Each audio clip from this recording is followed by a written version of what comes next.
Kadapa Telugu Desam party MLA Madhavi Reddy, ఆమె భర్త శ్రీనివాసులరెడ్డి, వీళ్ళ పేర్లు చెప్పుకొని వీళ్ళ నాయకులు కొంతమంది కడపలో బీభత్సంగా భూ కబ్జాలు కూడా చేస్తున్నారు. ఏకంగా 400 ఎకరాల చెరువుని, ప్రభుత్వ చెరువుని కబ్జా చేసేందుకు తెలుగుదేశం పార్టీ నాయకులే సిద్ధపడ్డారంట. దాన్ని పసిగట్టినటువంటి ఇంకో వర్గం తెలుగుదేశం పార్టీ నాయకులు ఎమ్మెల్యే గారికి కంప్లైంట్ చేశారంట. భలే తమాసుగా ఉంది. దేవుడి భూములంట, వాటిని కూడా కబ్జా చేస్తున్నారు. చెరువు ఇంకా కబ్జా చేసిన తర్వాత మా దగ్గర పట్టా ఉంది, ఇది మేము ఎప్పుడో మా పేరు మీద ఉంది అని చెప్పేసి చూపిస్తున్నారంట.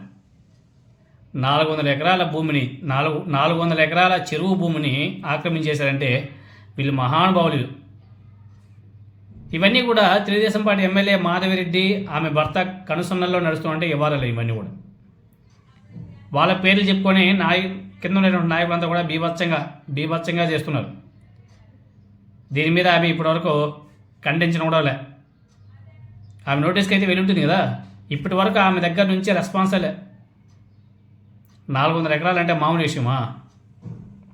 ఒకవైపు ఈ విధంగా భూ కబ్జాలు చేసుకుంటూ పోతున్నారు, మరోవైపు కడపలో ఎవరైనా సరే ఏదైనా ఒక బిల్డింగ్ కట్టుకోవాలన్నా, లేకపోతే పాడిపోయిన బిల్డింగ్ని ఏమైనా సరే మోడిఫికేషన్ చేసుకోవాలన్నా దానికి కూడా స్థానికంగా ఉన్నటువంటి తెలుగుదేశం పార్టీ నాయకులు పైసలు అడుగుతున్నారంట. డబ్బులు ఇవ్వు, కన్స్ట్రక్షన్ చేసుకో, ఇదిగో ఇంత బడ్జెటా, ఇదిగో ఇంత పర్సంటేజ్ నాకు ఇవ్వు, నువ్వు కన్స్ట్రక్షన్ చేసుకో, లేకపోతే కుదరదు. బెదిరిస్తున్నారంట. అంతేకాదు, ఇవి ఏవైనా సరే, ఈ డబ్బుల వ్యవహారాలు ఏమైనా సరే నువ్వు బయటగా లీక్ చేసావంటే నీ తాట తీస్తామని చెప్పేసి బెదిరింపులు, దాడులు బీభత్సం అయిపోయాయి.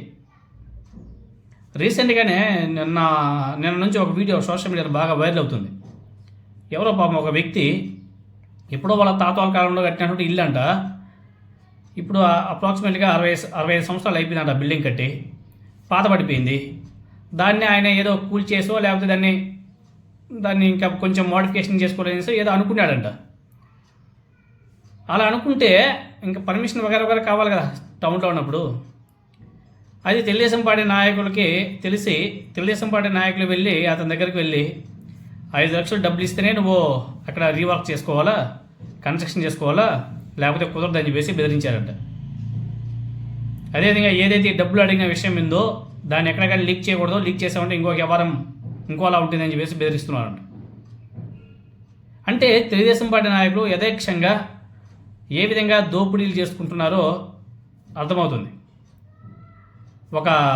ఆ కుర్రాడు పాపం వీడియో కూడా రిలీజ్ చేశాడు. ఒకసారి అతని మాటలోనే వినండి. పాపం చాలా బాధపడుతూ మాట్లాడడం జరిగింది. ఒకసారి ఆయన మాటలోనే మీరు వినండి ఆ బాధితుడి యొక్క బాధ, ఆవేదన. అస్సలాం వాలేకుం. నా పేరు ఖలీల్ అహ్మద్ ఖాన్ అండి.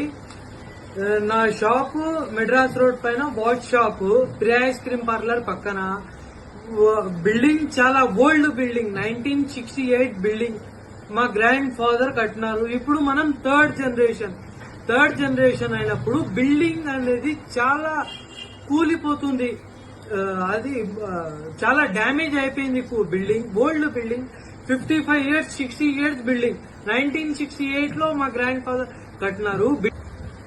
బిల్డింగ్ రెనోవేషన్ చేస్తున్నప్పుడు టీడీపీ కార్యకర్త శంషుద్దీన్ అలియాస్ మున్నా జియా వాళ్ళ ఫాదర్ వచ్చి మనకు టార్చర్ పెట్టి నాకు 5 లక్షలు ఇవ్వాలా, నేను బిల్డింగ్ కట్టనిస్తా, నేను వాసు సార్ రైట్ హ్యాండ్ అంటూ మనకు బెదిరిస్తున్నాడు. నాకు మా నాయనకు చాలా ఇబ్బంది పెడుతున్నాడు. ఆయన చాలా ఇబ్బంది పెడుతున్నాడు. పోలీస్ ఏమన్నా అంటే సిఐకి ఫోన్ చేసి వాళ్ళు రినోవేషన్ చేస్తున్నారు, ఎట్లా చేస్తారు అని చాలా అన్యాయంగా దౌర్జన్యం చేస్తున్నాడు మా పైన. మరియు లెక్క నేను అడిగినట్టు ఎక్కడైనా పోయి వాసు అన్నకు గాని మాధవి అక్కకు గాని పోయి చెప్తే రౌడీలకు పెట్టి నీ కొట్టిస్తా అని చాలా ఇబ్బంది పెడుతున్నాడు, బెదిరిస్తున్నాడు, చాలా బెదిరిస్తున్నాడు. ఆయన కస్టమర్ పైన ఎక్కడ పడతాదో అని మనం భయపడి కడుతున్నాం అంతే.